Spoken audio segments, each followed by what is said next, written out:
I wake up with the sun in my eyes, smiling wide at the morning.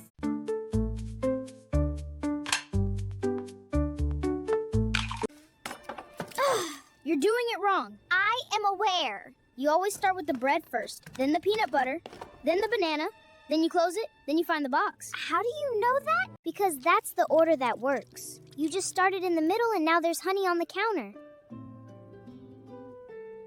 You're 8 years old and you just taught me something important. Zara, which color goes first? Blue base, then the flag detail. But make sure the wood is fully prepped first. What does prepped mean exactly? Sand, wiped, primed. Primed with what? The small white bottle on the second shelf. There are 3 small white bottles on the second shelf. This one, with the red cap. Why is there no label on it? Because I always know which one it is. You always know, but I don't always know. And right now, I'm the one at this station. How long have you been standing here trying to figure out where to start? 14 minutes.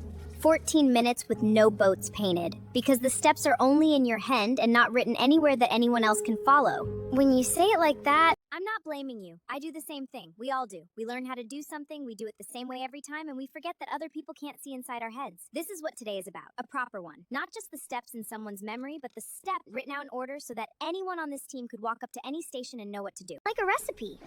Exactly like a recipe. You don't make jollof rice and keep the recipe in your head forever. You write it down so your little cousin doesn't ruin it when you're not watching.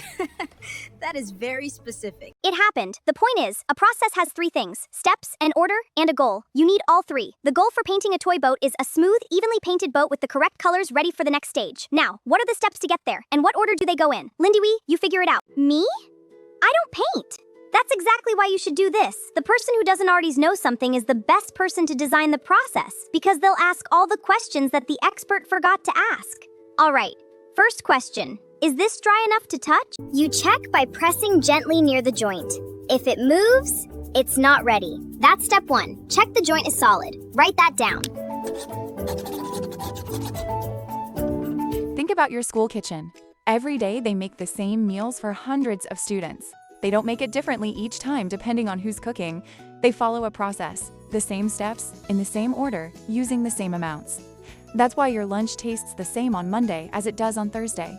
Consistent steps produce consistent results. And when something goes wrong, they can find exactly which step the problem started.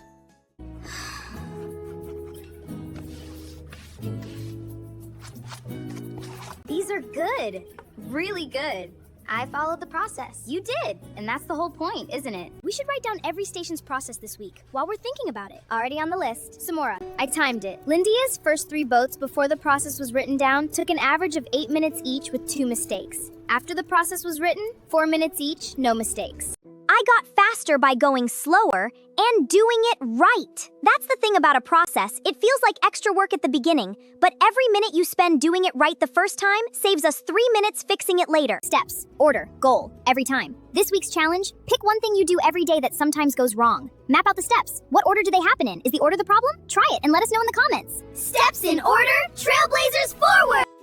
Today's big words: process, a set of steps done in a specific order to reach a goal. A process is not just a list. The order matters as much as the steps themselves. Consistent, the same result every time. No matter who does it, a good process makes results consistent.